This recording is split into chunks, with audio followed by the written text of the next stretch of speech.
بسم اللہ الرحمن الرحیم۔ السلام علیکم ورحمۃ اللہ وبرکاتہ۔ عظم اللہ اجورنا و اجورکم بمصاب ابی عبداللہ الحسین علیہ السلام۔ مومنین کرام، محرم الحرام کا آغاز ہے۔ محرم الحرام اہل بیت اطہار علیہ السلام پر مصیبت کا مہینہ ہے، اہل بیت کے مصائب کا مہینہ ہے، ماتم کا مہینہ ہے، مجالس کا مہینہ ہے، اہل بیت کے غم میں غم منانے کا مہینہ ہے۔ بہت سارے لوگ سوال کرتے ہیں کہ کسی بھی وفات پر، کسی بھی میت پر چند دن کا سوگ کیا جاتا ہے، کیا وجہ ہے کہ اہل بیت اطہار علیہ السلام پر ہر سال اور ہر محرم میں جو ہی محرم الحرام کا چاند نظر آتا ہے فوراً مذہب اہل بیت علیہ السلام کو ماننے والے، مذہب حسین علیہ السلام کو ماننے والے امام حسین علیہ السلام کا غم مناتے ہیں، امام حسین علیہ السلام پر گریہ کرتے ہیں۔ امام جعفر صادق علیہ السلام کی بارگاہ میں کسی بندے نے سوال کیا، سیدی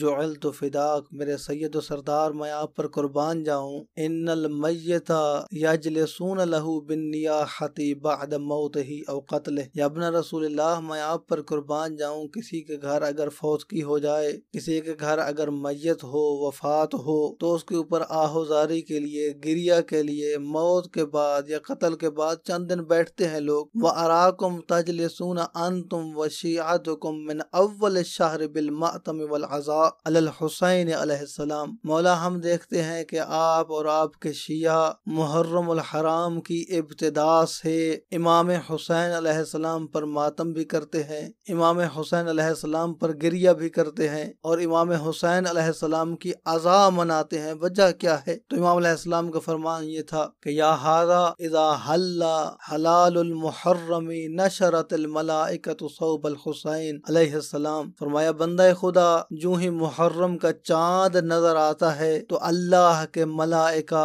امام حسین علیہ السلام کے لباس کو پھیلا دیتے ہیں، امام حسین علیہ السلام کے کرتے کو پھیلاتے ہیں۔ وَهُوَ مُخَرَّقٌ مِّن ضَرْبِ السُّيُوفِ، اور وہ لباس سالم لباس نہیں ہے، وہ لباس کٹا ہوا لباس ہے، اس پر تلواروں کے نشان موجود ہیں، اس پر نیزوں کے نشان موجود ہیں، وہ تلواروں سے بوسیدہ لباس ہے، کٹا ہوا لباس ہے۔ وَمُلَطَّخٌ بِالدِّمَاءِ، وہ لباس خون آلود لباس ہے۔ فرمایا فَنَرَاهُ نَحْنُ وَشِيعَتُنَا بِالْبَصِيرَةِ لَا بِالْبَصَرِ، ہم دیکھتے ہیں کہ امام حسین علیہ السلام کی قربانی اسی مہینے میں ہوئی ہے، لقدق صحرا میں نواسۂ رسول کو شہید کر دیا گیا۔ ہم یہ مصائب اپنی بصیرت کی آنکھوں سے دیکھتے ہیں، بصارت کے ساتھ نہیں دیکھتے۔ جب ہمیں یہ معلوم ہوتا ہے کہ حسین کے جوان مارے گئے، حسین کے چھوٹے بچوں کو شہید کیا گیا، مولا امام حسین علیہ السلام کے پردہ داروں کے پردے لوٹے گئے، فتنفجر دموعنا،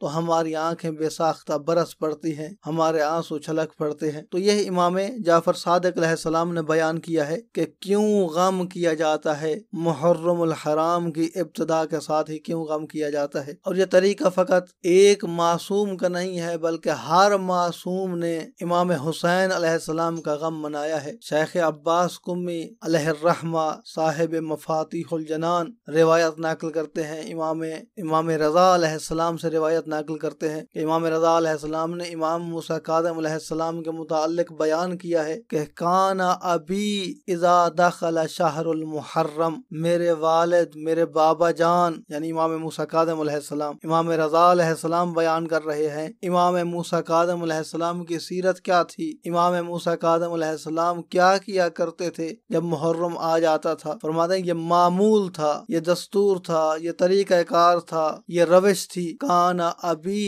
اذا دخل شہر المحرم لا یرا ضاحکا، فرمایا میرے بابا جان جب بھی محرم کا مہینہ شروع ہو جاتا لا یرا ضاحکا، انہیں ہنستے ہوئے کسی نے نہیں دیکھا تھا۔ وکانت کآبتہ تغلب علیہ، ایک اداسی ہوتی تھی، ایک غمگینی ہوتی تھی جو امام علیہ السلام کے چہرے پر طاری رہتی تھی۔ حتی یمضی منہ عشرۃ ایام، یہاں تک کہ یہ عشرہ مکمل ہوتا، یہ 10 دن مکمل ہوتے۔ فاذا کان اليوم العاشر، امام علیہ السلام فرماتے ہیں جب 10ویں کا دن آتا، جب 10ویں محرم ہوتی، کان ذالک یوم مصیبتہ وحزنہ وبکائہ، فرمایا یہ دن امام کی مصیبت کا دن ہوتا، مولا امام موسیٰ کاظم علیہ السلام گریہ بھی کرتے، غمگین حالت میں ہوتے اور آہ و بکا کرتے ہوئے ہوئے فرمایا کرتے تھے ھذا الیوم الذی قتل فیہ الحسین صلی اللہ علیہ، فرمایا اللہ کی درود ہو امام حسین پر، آج کے دن مولا حسین کو قتل کیا گیا، آج کے دن مولا حسین علیہ السلام کی شہادت ہوئی۔ تو کوشش یہی ہونا چاہیے کہ ہم محرم الحرام کے ان ایام کو جو ہم سے تقاضا کرتے ہیں